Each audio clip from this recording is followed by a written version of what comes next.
Hola, ¿cómo están? Y bienvenidos a una nueva entrevista de Carta Política. Les habla Felipe Gali. El tema que vamos a tratar en esta ocasión va a ser nuestra querida hermana República de Cuba. Y es que este 27 de noviembre en Cuba tuvieron lugar elecciones municipales. Cuando se habla de Cuba, muchos quienes defienden al régimen que gobierna Cuba desde hace 60 años suelen esgrimir el clásico argumento, pero en Cuba hay elecciones. Ahora bien, ¿cómo son las elecciones en Cuba? Y para hablar de Cuba, como siempre, nuestro querido amigo Ernesto, él es cofundador de Contexto Cubano, una plataforma que busca difundir información sobre la realidad de Cuba y nos vuelve a acompañar acá en Carta Política para traernos un pedacito de la situación de su isla. ¿Cómo te encontrás, Ernesto? Bienvenido a Carta Política nuevamente. Hola Felipe, un gusto estar aquí de nuevo, saludos. Un gusto volverte a tener. Y bueno, para comenzar, sin más preámbulo, se dice mucho que en Cuba hay elecciones, como dije antes, pero ¿cómo son las elecciones en Cuba? ¿De qué tipo de sistema político estamos hablando? Si puedes resumirlo lo más escuetamente que puedas, presupongo que será algo complicado. Bueno, yo tengo mis dudas de que se deban llamar elecciones realmente. Lo básico que está es que en Cuba hay un solo partido, eso prácticamente todo el mundo lo sabe, es el único partido legal que existe. La Constitución le da unos poderes bastante amplios, dice que es la fuerza dirigente superior de la sociedad, e incluso se va por arriba de los tres poderes clásicos del Estado, ¿no? El ejecutivo, el legislativo y el judicial, aparte de que los controla, por supuesto. Entonces, estas elecciones, entre muchas comillas, son las municipales, que es el proceso anterior a las elecciones generales, entre muchas comillas también, que se hacen al siguiente año a principio. Entonces, en estas elecciones municipales se escogerían los delegados de circunscripción que van a integrar la Asamblea Municipal del Poder Popular de cada municipio del país. En Cuba hay 158 municipios, si no me equivoco. Por ahí está la cifra. 158, 168, algo así. Entonces, esos delegados conforman la Asamblea Municipal del Poder Popular de cada municipio y estos serán los encargados en el futuro de escoger los candidatos únicos por asiento, o sea, por cada escaño del Parlamento va a haber un solo candidato que los cubanos tenemos el derecho de ratificarlo, no elegir, ratificar, porque es uno solo por escaño. No es obligatorio que sean del partido, ni los de las municipales, ni los de esas generales que vienen más adelante, pero todos lo que tienen en común es que todos esos candidatos son oficialistas, no ponen ningún tipo de oposición a la agenda oficial del gobierno, se supone que nos representen, se supone que lleven a más altas esferas los problemas que nos aquejan, ¿no?, a los ciudadanos, pero la verdad es que son un cargo muy insignificante, que tiene muy pocos radios de acción, muy pocos recursos para actuar y es lo único que elegimos directamente los cubanos. Es el delegado de circunscripción. Antes de eso hay un proceso de nominación que se hacen unas asambleas de nominación que están controladas, que el voto se hace a mano alzada, por lo tanto hay un control bastante estricto de ese proceso. La gente se siente a veces presionada, por lo tanto es muy poco probable, prácticamente imposible, de que se logre pasar de ahí si uno tiene unas opiniones, digamos, contrarias al gobierno. Entonces, en la práctica, este es un proceso que el voto, o sea, el dato más importante es la participación, no siquiera quién sale, da igual prácticamente. Es un proceso que lo único que sirve es para legitimar el sistema político actual de partido único, como sabemos, un régimen totalitario, que no hay realmente una democracia plural real. Y bueno, eso es con lo que nos encontramos aún hoy en 2022 en el único país de Latinoamérica que la pluralidad como tal es directamente y abiertamente ilegal, a pesar de que en otros países a lo mejor se haga ilegal mediante otros mecanismos por debajo de la alfombra. Hablamos de un sistema bastante indirecto, bastante hermético y bastante complicado, como nos está describiendo Ernesto. Y bueno, yendo a este proceso en particular, porque tenemos en cuenta que tuvo sus peculiaridades, más allá de lo que nos estás comentando, que no incita mucho al cambio. ¿Qué es lo que ocurrió este 27 de noviembre? Y tenemos entendido que hubo una segunda vuelta el 4 de diciembre. ¿Qué es lo que ocurrió? ¿Cuáles fueron esos resultados, esos datos de los que finalmente se dispone? Bueno, esta es una pregunta muy interesante. Debo decir que si bien el proceso es bastante aburrido y bastante insignificante, los resultados que pueden dar en las condiciones actuales han sido muy interesantes. El pasado 27 de noviembre, las elecciones que, entre muchas comillas que hubo, fueron las que tuvieron la participación más baja en toda la historia de la revolución, una participación del 68,58%. es la elección realizada en Cuba con la participación más baja desde la de 1958, que fue una elección bajo la dictadura de Batista, que creo que no llegó al 50% de participación.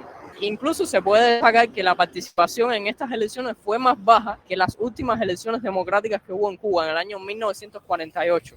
Iba a haber elecciones en 1952, pero se dio un golpe de Estado, el de Batista. Y esto es muy simbólico, creo, y muy llamativo, porque claro, en esas elecciones democráticas nadie fue forzado a votar, habían opciones reales para elegir, al margen de, claro, de todas las imperfecciones, todos los inconvenientes, tal vez, las cosas que caracterizaban a un país de la América Latina en los años 40, ok, eso fue hace más de 70 años, pero que eran elecciones con mucha mayor calidad democrática que las de la actualidad. Entonces realmente resulta muy simbólico y muy importante que estas hayan sido las primeras elecciones que bajen de esa marca. Ni siquiera se llegó al 70%. Todavía el Consejo Electoral Nacional, la autoridad encargada de dar los resultados, no ha dado resultados definitivos, ni siquiera de la primera vuelta, que fue hace más de una semana. Los preliminares dicen eso, participación del 68,58%. Muy llamativo también que en La Habana la suma de las personas que se abstuvieron más las personas que votaron nulo o en blanco superó el 50%. Eso también es súper importante. La Habana, la provincia más poblada del país, es la provincia que menos apagones tiene. Y claro, a ver, es la provincia donde las personas están más formadas, las personas tienen mayor acceso a la información, piensan diferente. Entonces, claro, es un resultado que en parte era para que La Habana fuera la provincia con mayor abstención, pero no es poca cosa, ¿no? Que la mayor parte de la gente o haya votado nulo, o haya votado o se haya abstenido, eso es muy importante. Hubo circunscripciones que no ganó ningún delegado el 50% más uno de los votos emitidos, por lo tanto se llegó a segunda vuelta el 4 de noviembre, de esa no han sacado ningunos resultados, ni siquiera preliminares, de la participación, supongo que sea porque fueron resultados muy malos, o sea, históricamente la segunda vuelta siempre tiene menor participación aquí en Cuba y en prácticamente todos los países del mundo. El año, o sea, la vez anterior creo que la participación fue como 20 puntos más baja en segunda vuelta respecto a primera, así que este año por ahí va la cosa también. Y entonces en segunda vuelta tampoco se eligieron a todos los delegados que quedaban por escoger, porque parece que en segunda vuelta no son dos opciones nada más, se dan más opciones, que haya uno que gane 50% más uno. Así que anunciaron una tercera vuelta, que eso creo que no tiene precedentes, y dice mucho del poco interés que la gente puso en el proceso. Y bueno, diría que casi nadie va a ir a tercera vuelta porque como que la gente se aburre ya de eso y no cambia nada. La primera vez mucha gente fue por miedo. Ya la segunda como que la gente dice, sí, fui por miedo, pero ya esta vez ya como que cansa. Y no le ponen tanto empeño tampoco a la propaganda, tampoco movilizan tanto a la gente. Así que en contexto cubano queremos ya obtener resultados definitivos para hacer un análisis más a fondo, ¿no?, de los resultados, como hicimos con el resultado del referéndum por el Código de la Familia, para que la gente vea las provincias, las diferencias que hubo. Va a estar muy interesante. Esperemos que salgan pronto los resultados y que podamos tenerlo listo lo más pronto posible.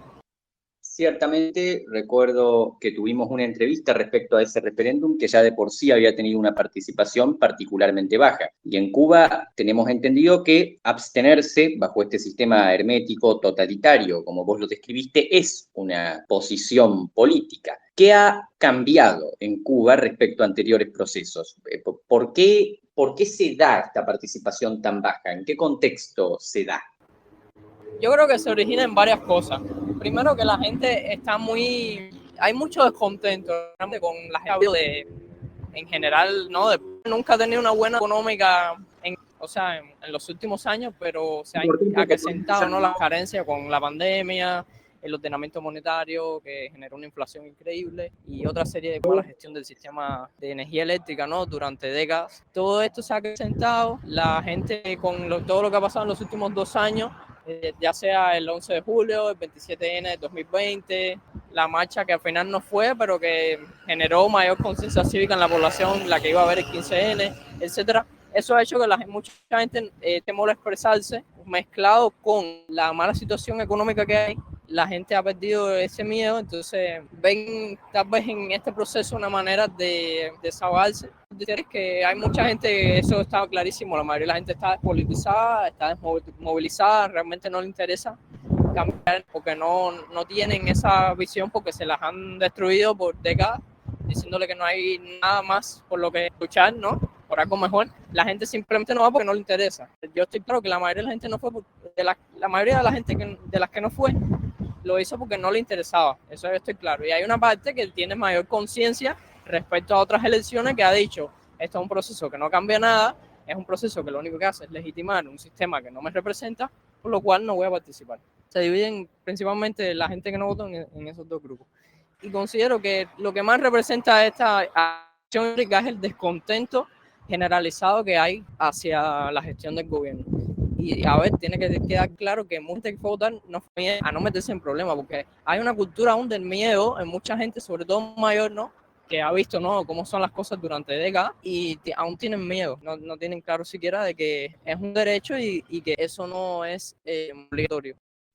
Muy interesante lo que nos comentás, Ernesto. Y bueno, respecto a la reacción del gobierno, la gente ya vemos que ha reaccionado con apatía, que se ha apartado del proceso. ¿El gobierno cómo ha reaccionado ante esta creciente apatía? ¿Se manejó en forma diferente a con el Código de la Familia? ¿Qué actitud ha mantenido respecto a esta abstención histórica? Bueno, el gobierno no va a decir, no va a hablar de tensión histórica, el gobierno no va a hablar de que el descontento se movilizó para hacer esta demostración, ¿no?, con la abstención. Claro que no van a decir eso. Siempre tienen alguna campaña propagandística con la cual llenar los espacios de la televisión pública, ¿no? Dígase los viajes del presidente a otros países en un momento tan difícil, que está haciendo gira por numerosos países, entre otras cosas. Siempre hay algo que... Claro que no se ha hablado de abstención histórica ni nada por el estilo, tampoco se ha hablado de voto castigo, si no les fue muy bien la última vez que lo hicieron. Y bueno, la gente que dice que una vez más la mayoría cubanos han demostrado su apoyo al sistema político. O sea, sacan la cifra del 68,58% de participación y la comparan con la participación de países democráticos en los cuales no se esfuerza a nadie a votar, lo cual es un despropósito total porque las condiciones para nada son las mismas. Entonces, no se ha visto un curso unido por parte del gobierno en respuesta a la abstención histórica, pero la gente que habla lo justifica con eso, de que aún nuestra participación es mucho más alta que la que hay en muchos otros países y que eso legitima el sistema político cubano, sin analizar otra serie de cosas como que mucha gente ni siquiera conoce que votar es un derecho y no una obligación, o que mucha gente realmente tiene miedo de no asistir a las urnas porque no sabe si va a haber represalias. Pero no, como tal no ha habido una respuesta, digamos, una activa, ¿no?, por parte del gobierno para dar respuesta a esto, no la ha habido. A ver, yo supongo que lo hayan analizado, o sea, de que se analice como una, para ellos es evidente, lo que no lo van a admitir, y supongo que lo hayan analizado y de que estén tratando de buscar manera revertir eso, pero dudo que lo logren realmente, porque el margen que tienen de cambio dentro de lo que pueden querer cambiar, no hay mucho que puedan hacer realmente. Entonces, habría que ver cómo reaccionan más adelante, pero por ahora no hay una respuesta real, contundente hacia este fenómeno que hubo el pasado 27 de noviembre. Muy bien, la verdad, muy contundente, Ernesto, muchas gracias. Y después de este resultado histórico, como señalaste, y bueno, y este análisis que estará haciendo el oficialismo, y bueno, la votación, la ratificación de la que hablaste al principio, que va a tener lugar más adelante, el año que viene, las llamadas elecciones generales, que bueno, como cuestionaste antes, si esto serían realmente elecciones. ¿Qué sigue después de este resultado? ¿Qué es lo que podemos esperar? Y sobre todo desde el lado de la oposición al régimen que gobierna Cuba, ¿qué se puede esperar de cara a estas generales? ¿Qué sigue? ¿Qué sigue? Básicamente sería la pregunta. Yo esperaría que traten de mejorar la situación del país dentro de lo que cabe. No sé, tratar de poner menos apagones, abastecer un poco más las tiendas, con miras a después lanzar alguna campaña, ¿no?, como la que hubo antes del 27 de noviembre, para que la gente asista a votar y poco más. O sea, la campaña de siempre, porque la gente salga a votar, igual que con el código, igual que con estas elecciones, y que traten, ¿no?, de abastecer un poco más las tiendas, de poner menos apagones en zonas clave, con miras, ¿no?, a lograr apoyo de sus socios, o sea, de los socios de este gobierno, no sé, Rusia, China. Tengo entendido que China no deuda, eso ayuda, ¿no?, en algo el gobierno para tener como con un poco más de margen para gastar, no mucho más, porque las finanzas de Cuba no están muy bien, que digamos. Y claro, van a tratar de convencer a la gente de que salga, pero yo esperaría que la participación vaya un poquito más en no sé a cuánto, la verdad. Eso es imposible saberlo, pero probablemente más gente todavía pierda el interés y más gente se sume, ¿no?, a abstenerse y vea que no realmente no hay consecuencias y se abstenga. Habría que ver cómo se lo toman más adelante, ¿no? Desde el gobierno, lo que hacen en el día a día, pero no veo que haya mucho más. Ya te dije, tratarán de poner menos apagones y abastecer un poco más la tienda. No hay mucho más que puedan hacer realmente para aliviar el descontento sin cambiar cosas mayores. Muchas gracias, Ernesto. Como siempre, bueno, se agradece tu valentía, se felicita el trabajo que están haciendo plataformas como la tuya y muchas personas para difundir la realidad sobre lo que está pasando en Cuba y, bueno, lograr eventualmente ese cambio que desde América Latina todos esperamos que se dé en este país hermano. Y, bueno, si tuvieras alguna reflexión final que compartir de cara a tu país, de cara al trabajo que están haciendo, de cara, bueno, a las futuras votaciones. ¿Qué tenés para decir para finalizar? Yo lo que quiero decir es que el 27 de noviembre sin duda hicimos historia y estoy muy emocionado por los resultados. Si bien hay mucho que hacer todavía, hicimos historia porque fue la participación más baja que ha habido y creo que aún más simbólico es que la participación fue más baja que la de las últimas elecciones democráticas, libres, plurales que hubo en Cuba. Eso es muy simbólico, muy importante. Entonces, es un paso grande y nada, hay que seguir, hay que tratar de sumar más personas al esfuerzo, ¿no? Por lograr algo diferente. Bueno, creo que se va a lograr, ¿no? Lo más importante ahora es en las generales del 2023, lo que se le llama elecciones generales del 2023, que más gente todavía se abstenga, porque es una vergüenza ver este parlamento sobre representado, uno de los más grandes del mundo, posiblemente 605 diputados para un país de 11 millones de habitantes. Ese parlamento, cada vez que hay que aprobar una ley, todo el mundo levantando la mano unánimemente. Eso es una vergüenza, porque ahí nadie está pensando, o muy pocos están pensando. Es una vergüenza, por ejemplo, que la organización que supuestamente está destinada a representar a las mujeres en Cuba, que demuestra totalmente que es un cascarón nada más de una organización que busca establecer control totalitario de un sector de la población con muchas otras, la FMC, es una vergüenza que todos los candidatos que haya nominados a cargo de diputados todos sean hombres. Eso es una vergüenza y demuestra que realmente no se busca la representación activa de la gente. Entonces, para mí sería una vergüenza formar parte de ese proceso porque no me representa y lo único que hace es ratificar algo con lo que no estoy de acuerdo. Así que hay que buscar que más gente concientice eso y que se sume a búsqueda de unas elecciones realmente plurales, libres, democráticas, que nos permitan elegir el rumbo que de verdad queremos, sin que nadie nos esté mangoneando, sin que nadie nos esté imponiendo nada, sin que nadie nos esté intimidando, y a partir de ahí construir un país mejor como cada cual considere que debe ser. O sea, pero debatirlo libremente. Claro está, ese es el primer paso, poder hacer eso. Entonces, bueno, muchas gracias por darme este espacio nuevo para compartir con gente a lo mejor de otros países, ¿no? De Latinoamérica, no sé, fuera de Latinoamérica, sobre este proceso que llaman elecciones, que mucha gente incluso de países democráticos vienen aquí, lo vi en Twitter, gente compartiendo como que eran unas elecciones democráticas sin saber lo que es la impotencia de ser gobernado sin poder cambiar eso, porque es lo mismo con lo mismo, sin saber lo que es hacer una cola de horas para poder comprar sin saber lo que es estar horas sin electricidad o sea, no poder quitar al gobierno que está provocando es lo peor que hay, tener esa impotencia y además ver que hay gente que todavía defiende eso. Entonces, bueno, esperemos que un cercano no sea así. Entonces, muchas gracias por dejarme participar. A vos, Ernesto, muchísimas gracias a vos por tu valentía, por cedernos estos minutos. Bueno, ya definitiva para cerrar, ¿nos dejás tus redes, las redes donde podemos seguir tu proyecto Contexto Cubano? Claro, nos pueden seguir en Twitter como @contexto cubano, en YouTube como @contexto cubano. Y en Telegram, en nuestro canal de Telegram, Contexto Cubano igual.